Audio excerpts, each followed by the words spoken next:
Lisbon, last spring. I checked into an Airbnb that listed at €62 a night.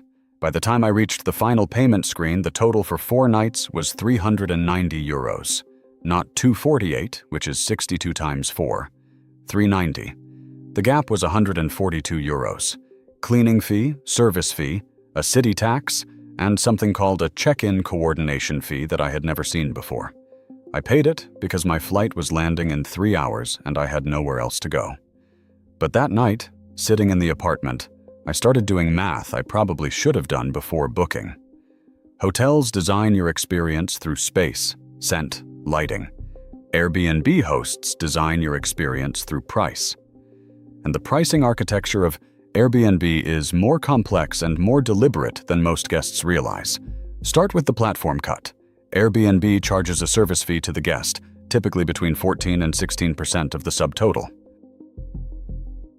They also charge the host a 3% processing fee. On my €62 listing, the guest service fee added about €35 to the 4-night stay. The host paid another $7. Airbnb earned €42 from that single booking without owning the apartment, cleaning it, or meeting me at the door. The platform takes its cut from both sides. Now, the cleaning fee. This is where the host economics get interesting. The cleaning fee is set by the host, not by the platform. It is a flat charge per stay, regardless of how many nights you book. On short stays, it dominates the total. My listing charged €75 for cleaning. For a 4-night stay, that spreads to about €19 per night. Annoying, but manageable. For a 1-night stay, that same cleaning fee would make the real nightly cost €137, more than double what the listing shows. Hosts know this. Some set high cleaning fees deliberately to discourage short stays, because short stays mean more turnovers, more cleaning coordination, and more wear on the property. Others use the cleaning fee as a profit center. The actual cost of cleaning a 1-bedroom apartment is usually between €30 and €50. Charging $75 or $90 creates a spread that goes directly to the host as margin. You will never see that margin broken out. It shows up as cleaning fee, and that is the end of the story. Then there is dynamic pricing. Most experienced hosts do not set their prices manually. They use third-party tools like Price Labs, Wheelhouse, or Beyond Pricing that connect to the Airbnb calendar and adjust rates automatically based on demand, seasonality, local events, day of the week, and competitor pricing. A Friday night in Lisbon during a festival might be 3 times the Tuesday rate for the same apartment. The algorithm does not care about fairness. It cares about occupancy yield, which is the combination of how full the calendar is and how much each night earns. A host with 80% occupancy at €90 per night earns more than a host with 100% occupancy at $60. The tool optimizes for revenue, not for filling every night. I tested this on one listing. Same apartment in Barcelona, same number of nights. A Tuesday to Friday in early March showed €74 per night. A Thursday to Sunday 2 weeks later during Mobile World Congress showed €212 per night. Same bed, same shower, same Wi-Fi password. The only variable was demand, and the host did not set either price. The algorithm did. The listing page showed no indication that the price was dynamic. It just showed you the number for your dates and let you decide. Most guests assume the price is the price. It is not. It is the price for you on that date, with that demand profile.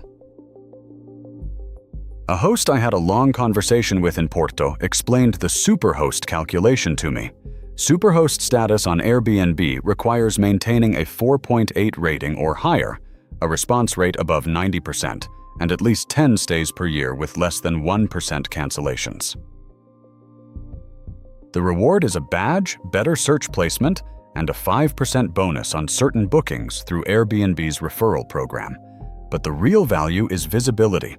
Superhost listings appear higher in search results, which means more bookings, which means the algorithm keeps pushing them up. Hosts who lose the badge see booking volume drop within weeks. So protecting the rating becomes an obsession, and that creates a dynamic most guests do not see. The review system on Airbnb is mutual. Guests rate hosts, hosts rate guests. Both reviews are hidden until both are submitted, which sounds fair, but the power is not equal. A bad review from a host can make it harder for a guest to book future properties. Some hosts use this as leverage, subtly or not. The host in Porto told me that some hosts in his network give 5 stars automatically to avoid retaliation, regardless of the guest. Others use the review strategically, giving a lower rating to guests who complained about legitimate issues. Knowing the guest cannot see or respond until it is too late. The system incentivizes silence. Guests who might leave honest feedback about overpriced cleaning or misleading photos sometimes hold back because they worry about the host's response affecting their own profile. So what do you actually do? First, always calculate the real nightly cost before booking. Take the total at checkout, divide by the number of nights.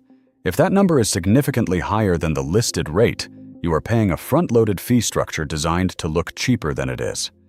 Second, read the last 3 reviews, not the overall rating. The most recent guests are the ones who experienced the current version of the listing. A 4.9 overall rating built over 2 years can mask a recent decline in quality.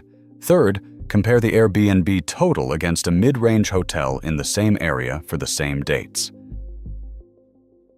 On short stays, hotels often win on value because they do not charge cleaning fees, and the service fee is built into the rate. Airbnb is not a scam. It is a marketplace. Hosts are small business operators running on tight margins with a platform that takes a cut from both sides. The pricing is designed to maximize their yield, just like any business. But the interface is designed to show you the nightly rate first and the total last. And that gap between first impression and final cost is where the money is made. The funny thing is, hotels do the same thing with resort fees and parking charges, but at least you expect it from a corporation. With Airbnb, the listing feels personal. A real person's apartment, their photos, their welcome message. And that personal feeling makes the hidden fees sting more. Because you thought you were dealing with a person, not a revenue optimization machine. Airbnb, hotels, they are both selling you a place to sleep. But the one thing that really affects how you feel after a trip has nothing to do with where you stayed.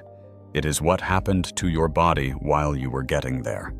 Swelling, exhaustion, dehydration, all of it tied to altitude and pressure in ways that the standard advice barely scratches. That is where we go next.